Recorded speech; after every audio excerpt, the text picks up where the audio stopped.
तो श्री सत्यव्रत मुनि ने ये दामोदर अष्टकम की रचना की है। तो ये सत्यव्रत मुनि कौन थे, आज हम जानेंगे। कौशाल देश में एक बहुत ही धार्मिक और ज्ञानी ब्राह्मण रहता था, जिसका नाम था देवदत्त।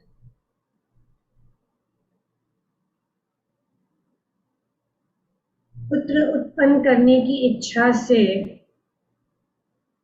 उन्होंने पुत्रेष्टि यज्ञ करने का विचार किया। बहुत ही भक्तिमय भाव से इस यज्ञ को उन्होंने करने का विचार किया और उसके लिए अनेक अनेक ऋषि और स्वयं जो बृहस्पति, यज्ञवल्क वगैरह अनेक अनेक जो महान ऋषि थे उस यज्ञ के करने के लिए उन्होंने बुलाया और ये यज्ञ करना प्रारंभ किया।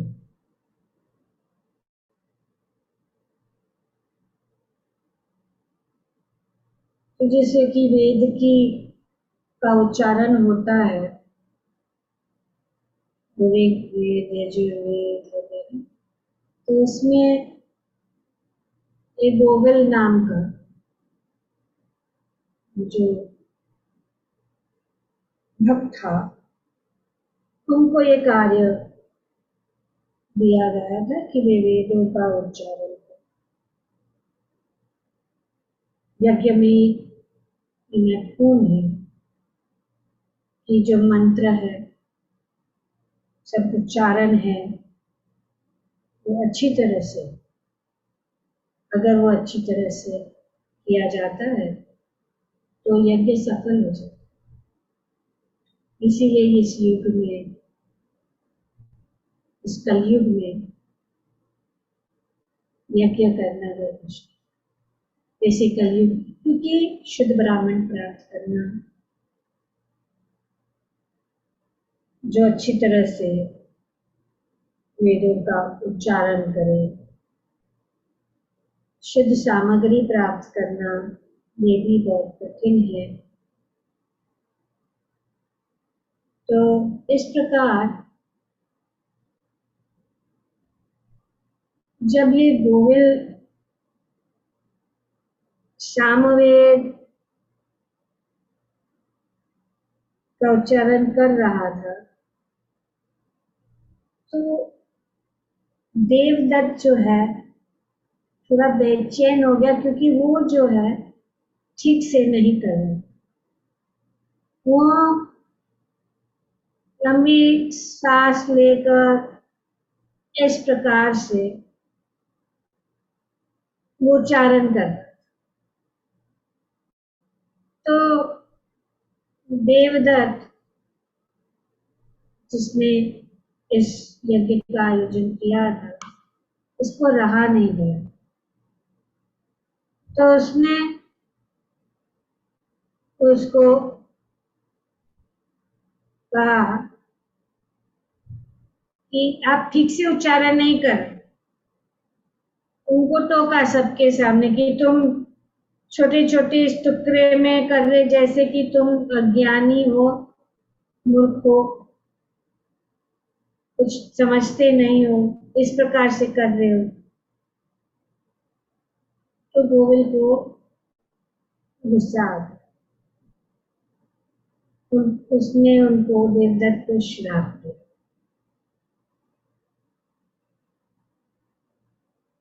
कि इस यज्ञ के बाद जो आपका पुत्र होगा वो मूर्ख और बुद्धू जैसा है। बुद्धू, मूर्ख, अज्ञानी। तो आपका पुत्र ऐसा। तो फिर देवदत्त ने सोचा कि अरे मैंने बहुत अपराध किया। तो उन्होंने उनको क्षमा याचना की कि ऐसे मत करो, आपने जो श्राप दिया है उसको आप वापस ले लो। तो उन्होंने कहा कि इस श्राप को तो मैं वापस नहीं ले सकता। तो पहले पहले जो है ये आपका जो पुत्र है वो मूर्ख और बुद्धू जैसा रहेगा, लेकिन आगे चलकर वो बड़ा जो है ऋषि बनेगा। माता सरस्वती की कृपा से कि वो बहुत ही बड़ा ऋषि। तो जब उसका जन्म हुआ, पुत्र का जन्म हुआ, उसका नाम उत्तक है, क्योंकि वो ऐसा अज्ञानी था, बुद्धू था, वो कुछ समझ नहीं पाता था। तो कोई उसके साथ अच्छे से बात नहीं करता था। उनके माता पिता भी उनसे परेशान थे, सब लोग उनको कष्ट देते थे। उसके साथ ठीक से लोग जो है उसको अच्छे से ट्रीट नहीं करते थे, उसको दुख देते थे। वो बहुत दुखी हो, बहुत दुखी हो। तो एक दिन वो दुखी होकर जंगल में चला, बहुत ही घने जंगल है और सिर्फ फल काटे और एक पेड़ के नीचे बैठ के अपना जीवन चलाता था। और उन्होंने एक संकल्प किया कि मैं कभी भी झूठ नहीं बोलूंगा। और क्योंकि वो इस प्रकार से वहां पे तपस्या कर रहा था और कभी भी झूठ बोलने का उन्होंने व्रत लिया था या संकल्प किया था कि मैं कभी भी झूठ नहीं बोलूंगा, इसीलिए उनका नाम सत्यव्रत, सत्यव्रत।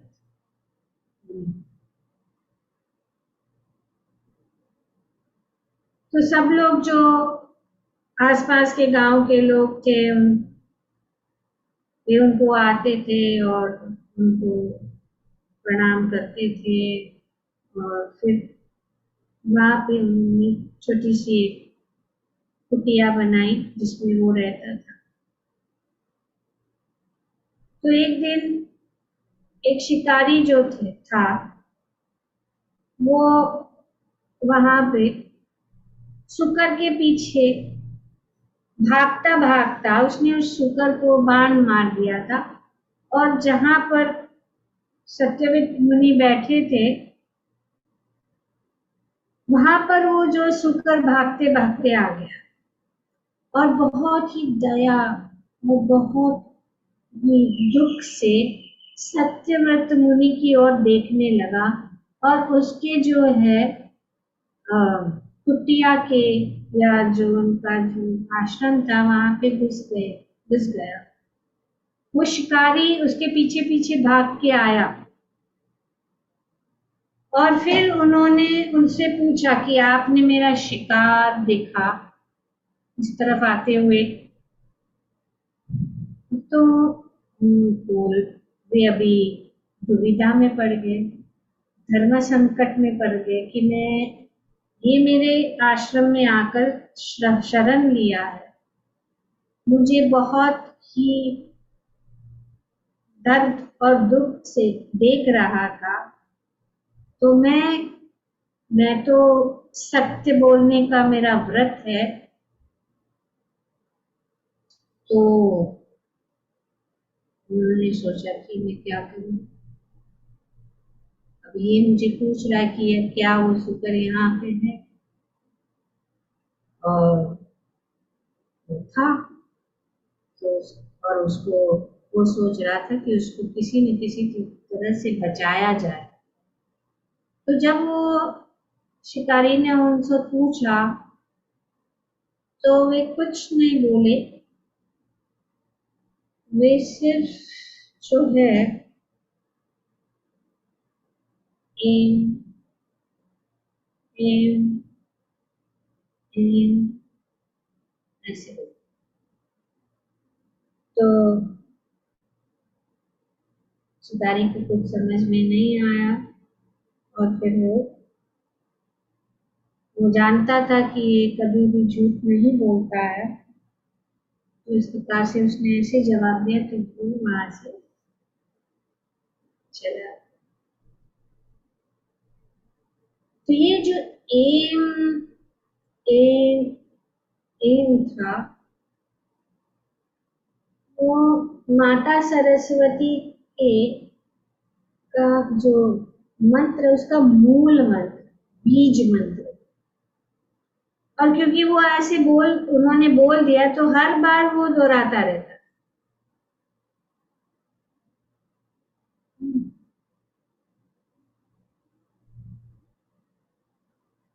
इस प्रकार से वो एम जो सरस्वती माता, और क्योंकि वो दोहराता रहता था, तो माता सरस्वती प्रसन्न होकर उनके ऊपर कृपा, और तब जाके वे इतने बड़े जो है मुनि, सत्यव्रत मुनि हो गए। एक अनपढ़ मूर्ख व्यक्ति जो है माता सरस्वती की कृपा से एक बड़ा से जन्म में भगवान श्री कृष्ण को प्रसन्न करने के लिए उन्होंने सुंदर दामोदर अष्टकम की रचना की, और उसकी रचना करने से भगवान इतने प्रसन्न, और भगवान इस दामोदर अष्टकम को हर दिन दोहराने से हम भगवान को प्राप्त कर सकते हैं। तो ये पद्म पुराण में वर्णन किया गया।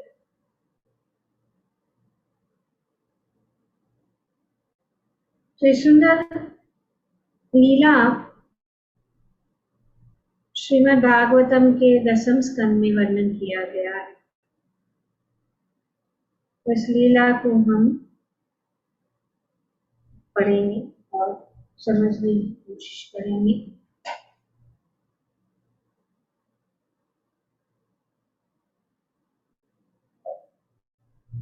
श्रीमद् भागवतम में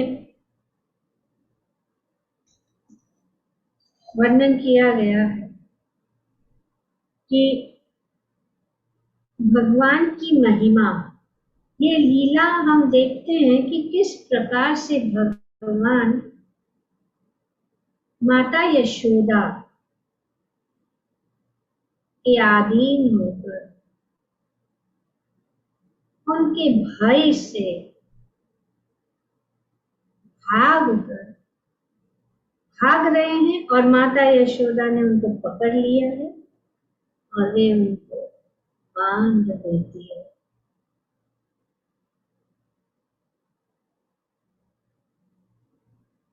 भगवान परब्रह्म है, परब्रह्म परम धामम पवित्रम परमम भवान। ये अर्जुन भगवद गीता में भगवान को इस प्रकार से संबोधित करते हैं।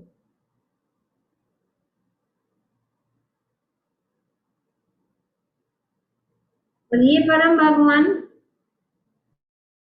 माता यशोदा के भाई से भाग रहे हैं और ये सुंदर लीला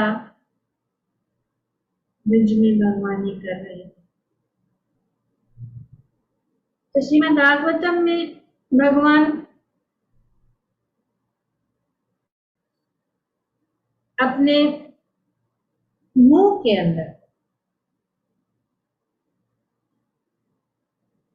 माता यशोदा को अपना विराट रूप दिखाया।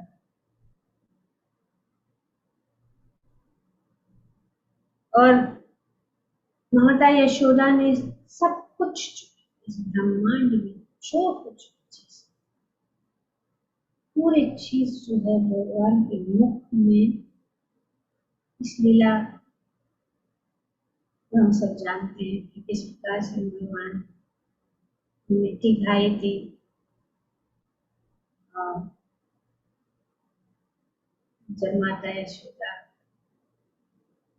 को पता चला तो भगवान को उन्होंने कहा कि अपना मुंह, जब भगवान ने अपना मुंह खोला तो माता यशोदा ने सब कुछ सभी पूरा जो विश्व विराट रूप को देखा।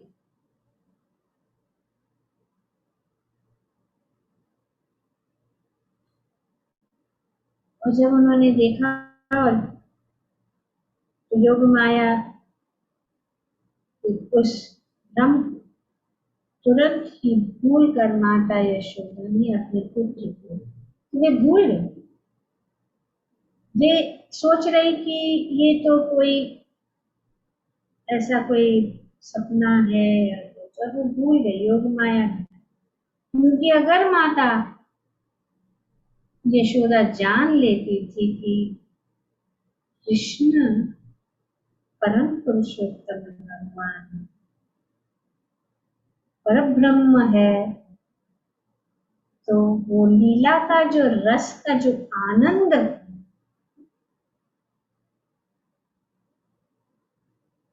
भगवान लेना चाहते थे अपने भक्तों के बीच में, तो योग माया के द्वारा बुला दिया। और भगवान और माता यशोदा ने बस कृष्ण को अपना सामान्य बालक के रूप में अपनी गोद में लेकर उनको उनके हृदय में जो है अधिक स्नेह मढ़ाया। तो श्री सुखदेव गोस्वामी कहते हैं कि तया उपनिषद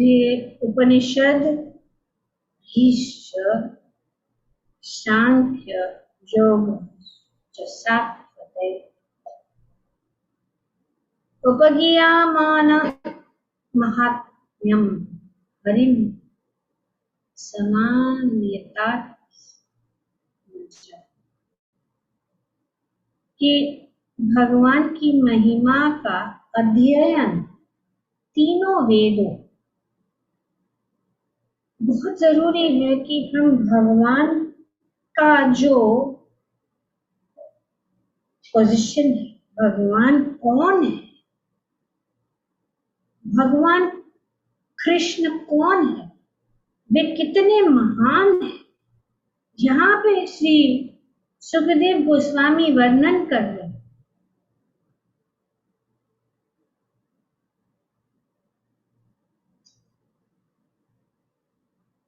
कि भगवान की लीला है कि भगवान इतने भक्त वत्सल है कि ये वात्सल्य रस जो है उसका सर्वोच्च ऊपरी शिखर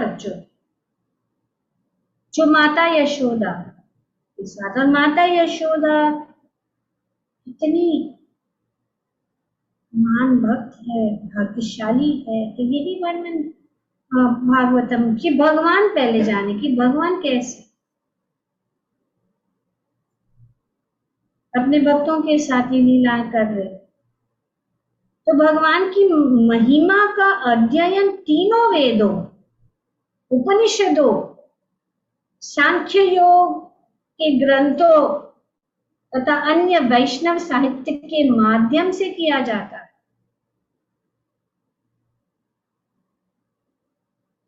फिर भी माता यशोदा परम पुरुष को अपना सामान्य बालक मानती रही, वो नहीं जानना चाहती। और भगवान भी यही चाहते हैं कि वे अपने भक्तों के साथ ये प्रेममय रस का आनंद ले। तो ये महिमा भगवान ये लीलाएं कर रहे हैं।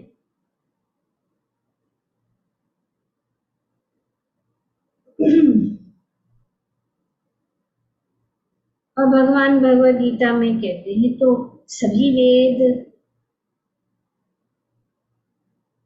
वेदों के द्वारा हम भगवान को जान सकते हैं। भगवान भगवद गीता में कहते हैं कि वेदेश्च सर्वे अहमेव वेद्यो, में कहा गया कि वेदों के अध्ययन का उद्देश्य मन भगवान को समझना है।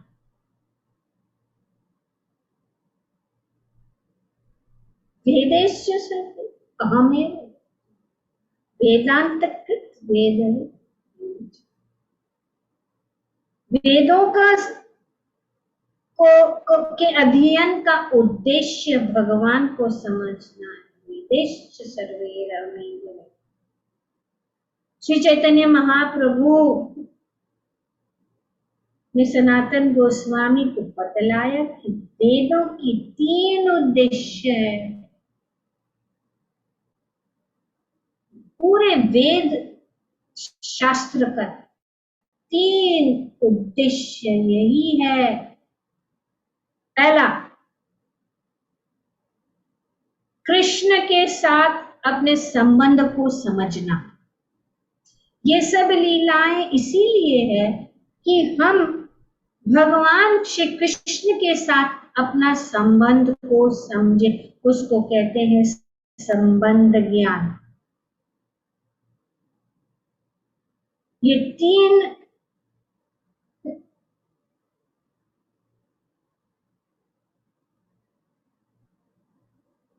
उद्देश्य है।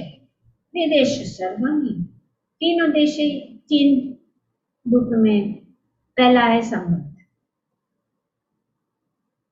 जब हम भगवान के साथ संबंध जोड़ते हैं तो ये सब जितना भी ज्ञान हम कर रहे, जितना भी हम सुन रहे, उसका उद्देश्य यही है कि हम भगवान के साथ हमारा संबंध जोड़े।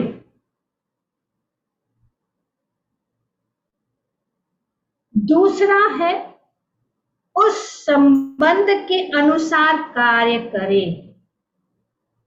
अभिधेय संबंध,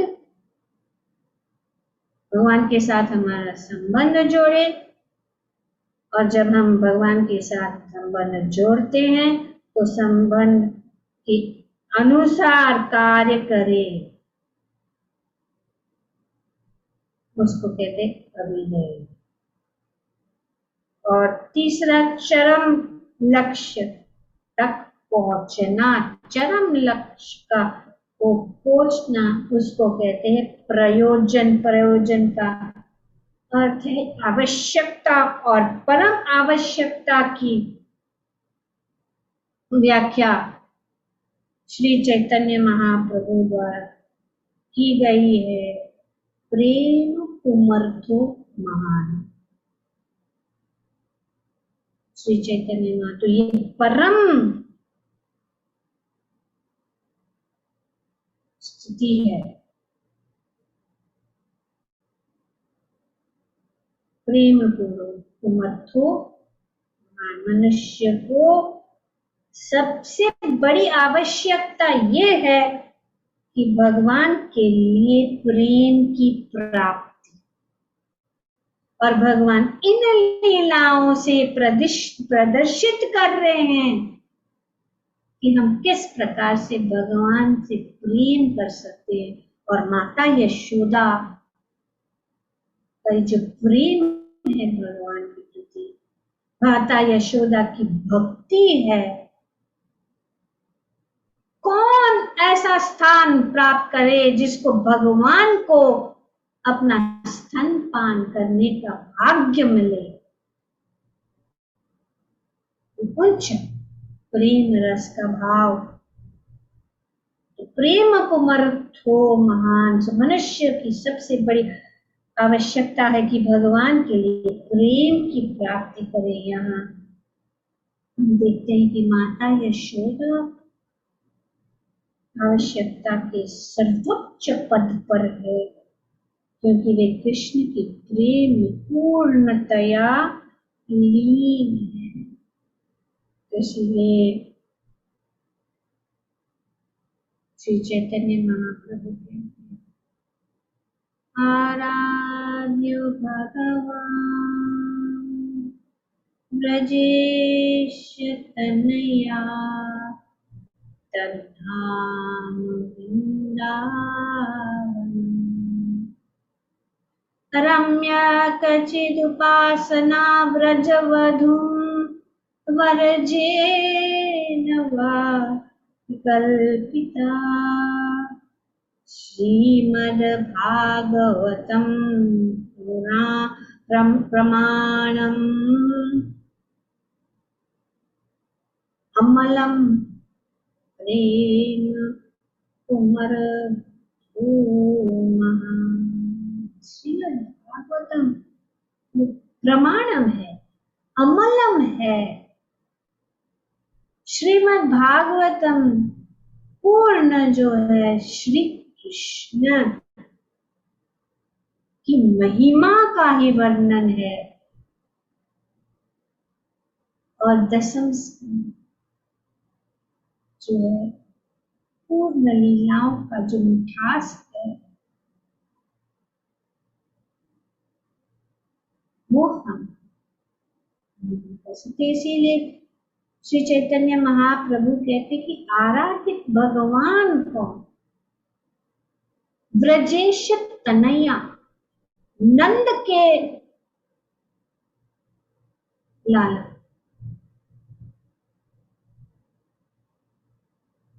और ये आराध्य भगवान ब्रजेश तनया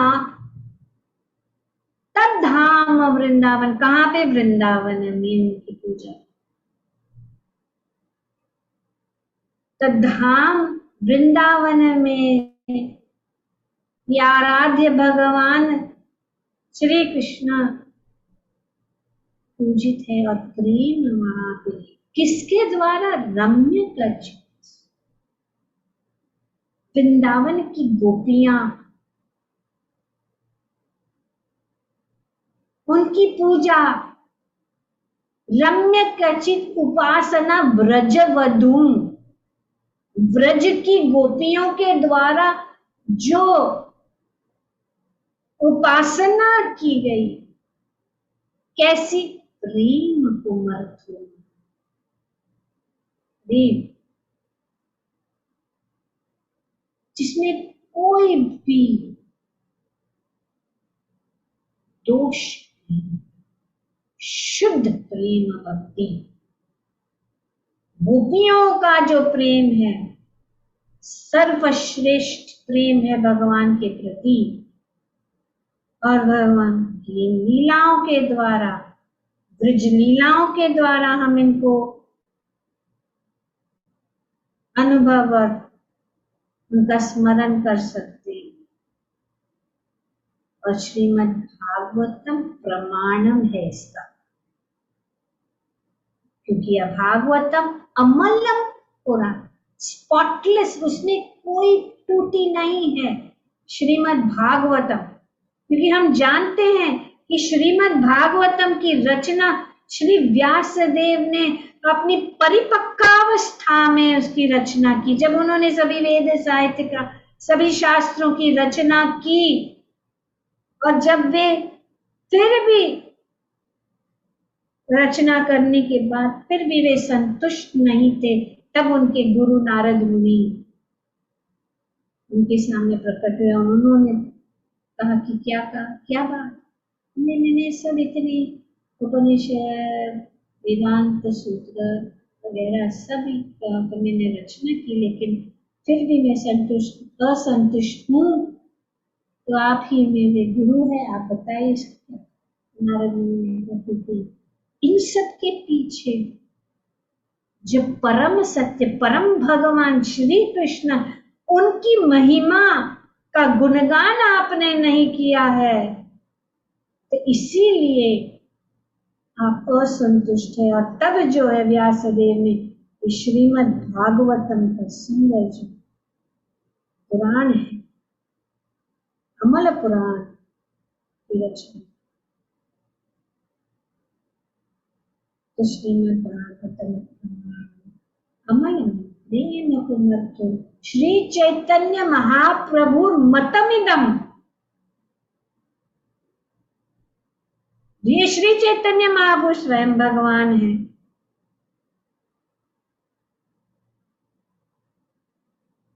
कि ये जो प्रेम ये सब कुछ है, और श्री चैतन्य महाप्रभु का ये मतम, मत,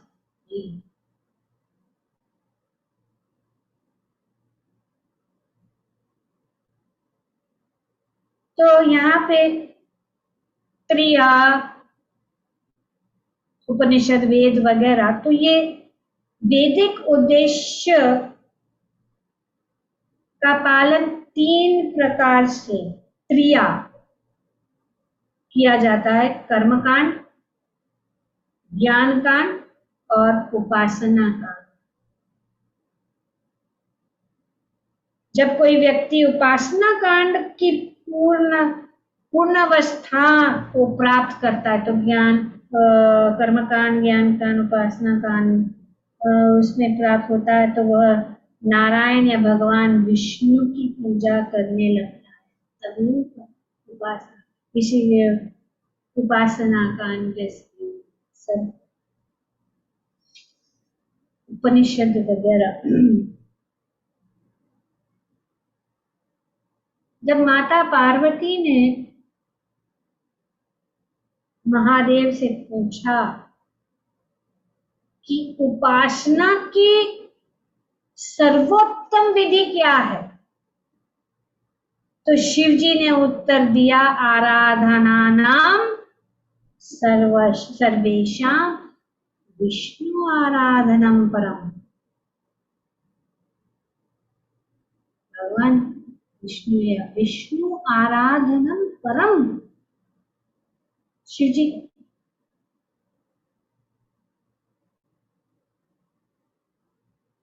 तो विष्णु आराधन की सिद्धि की सर्वोच्च अवस्था है, जिसका अनुभव देवकी ने किया। किंतु यशोदा यहाँ पर कोई उपासना नहीं करती, क्योंकि उनमें कृष्ण के प्रति दिव्य प्रेम भाव उत्पन्न हो चुका है। देवकी और यशोदा, भगवान की ये बाल लीला का जो सुख, आनंद, प्रेम आनंद माता यशोदा ने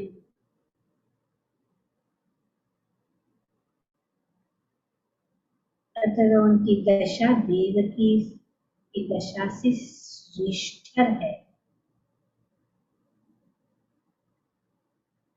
भगवान देवकी और वसुदेव के पुत्र के रूप में उन्होंने जन्म लिया, लेकिन तुरंत जन्म लेने के बाद कहाँ चले गए। आगे ये प्रश्न परीक्षित महाराज पूछते हैं कि नंद महाराज और यह माता यशोदा के परम सौभाग्य को सुनकर उन्होंने श्री सुखदेव गोस्वामी से पूछा कि हे विद्वान ब्राह्मण, भगवान द्वारा माता यशोदा का स्तनपान किया गया, उन्होंने तथा नंद महाराज ने भूतकाल में कौन से पूर्ण कर्म किए जिससे उन्हें ऐसी प्रेममयी सिद्धि प्राप्त हुई। यशोदा च महाभागा, आप मुझे बतलाइए। तो यशोदा का, माता यशोदा का जो स्तर ऊंचा, यहाँ पे शास्त्र, अपने मन से हम कुछ बता सकते हैं, शास्त्र का प्रमाण होना बहुत जरूरी, इसीलिए शास्त्र ने बताया श्रीमद् भागवतम के 10वें स्कंद में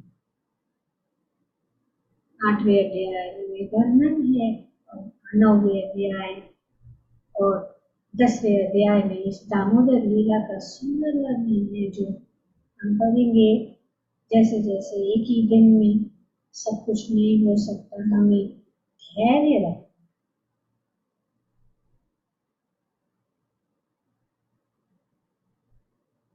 तो जो कोई व्यक्ति वेदों का अध्ययन, विद्या, ज्ञान प्राप्त करने के लिए करता है तो वह मानव सभ्यता में भाग लेने लगता है, नहीं तो वो मनुष्य भी नहीं।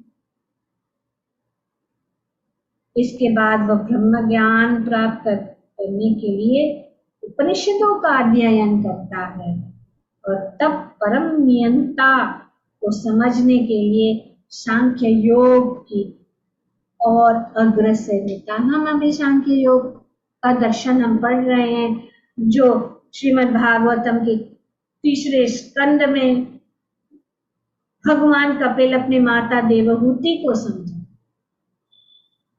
तो ये परम वेद उपनिषद से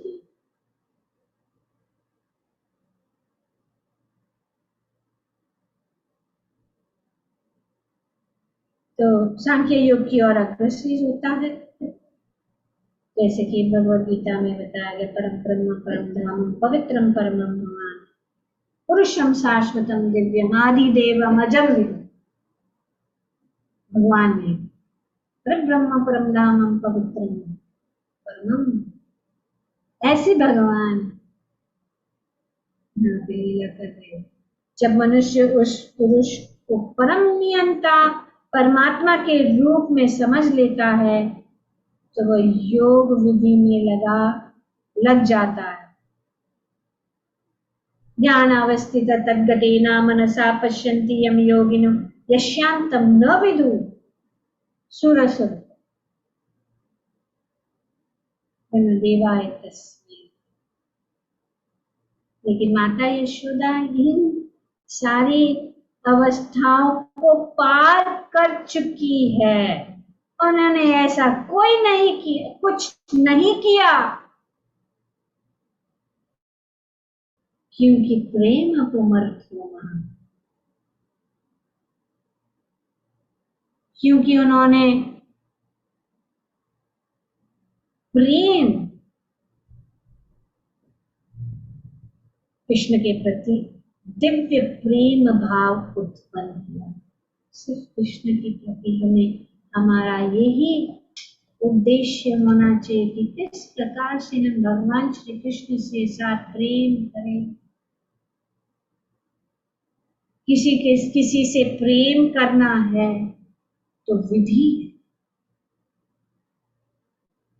ये है कि पहले हम उनको जाने कौन है,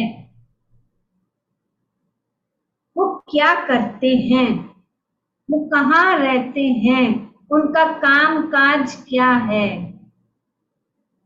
उनके पास कितना धन है, उनके पास कितना जो है ऐश्वर्य है,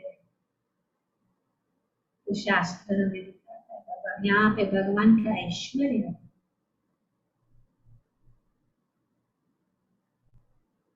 ब्रह्म परम धाम पवित्र भगवान को जानना बहुत जरूरी, बिना जाने तो फिर वो भावुकता से अगर हम भगवान की पूजा करेंगे या और हम समझेंगे तो ये लीला जो है दामोदर लीला क्या है, ये तो एक बच्चों का की कहानी है, बच्चों का खेल है, ऐसा नहीं है। सर्वोच्च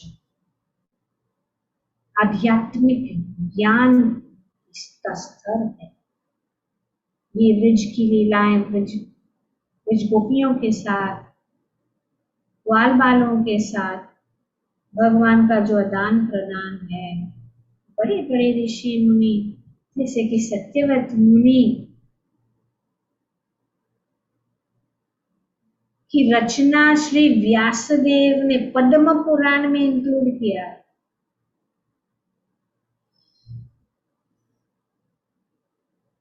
लेकिन प्रेम, इसलिए माता यशोदा ने सारी अवस्थाओं को पार कर चुकी थी।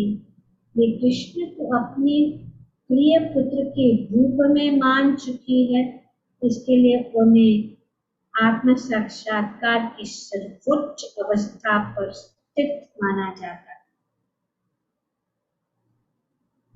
सर्वोच्च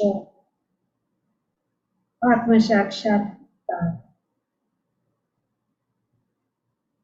की सर्वोच्च अवस्था पर स्थित माना जाता है।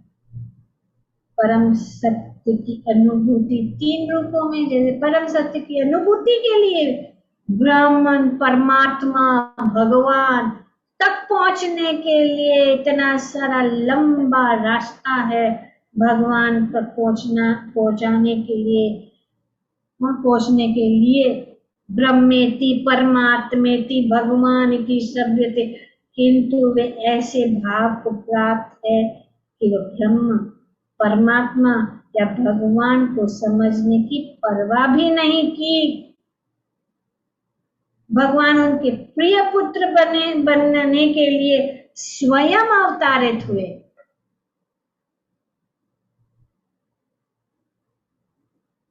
अतः माता यशोदा की सौभाग्य की कोई बराबरी नहीं की जा सकती है। जैसे कि श्री चैतन्य महाप्रभु ने कहा, रम्य का चित उपासना ब्रज वधू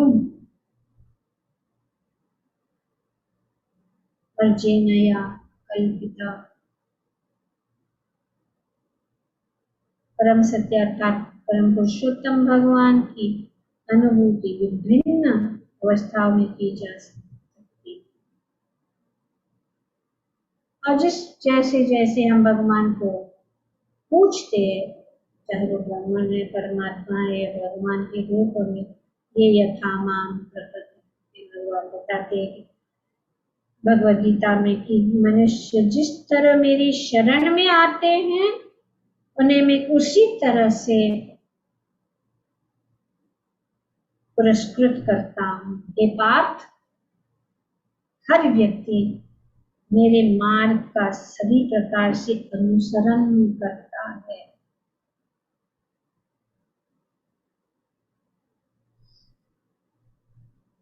और साक्षात्कार का परम अवस्था क्या है? प्रेम भक्ति,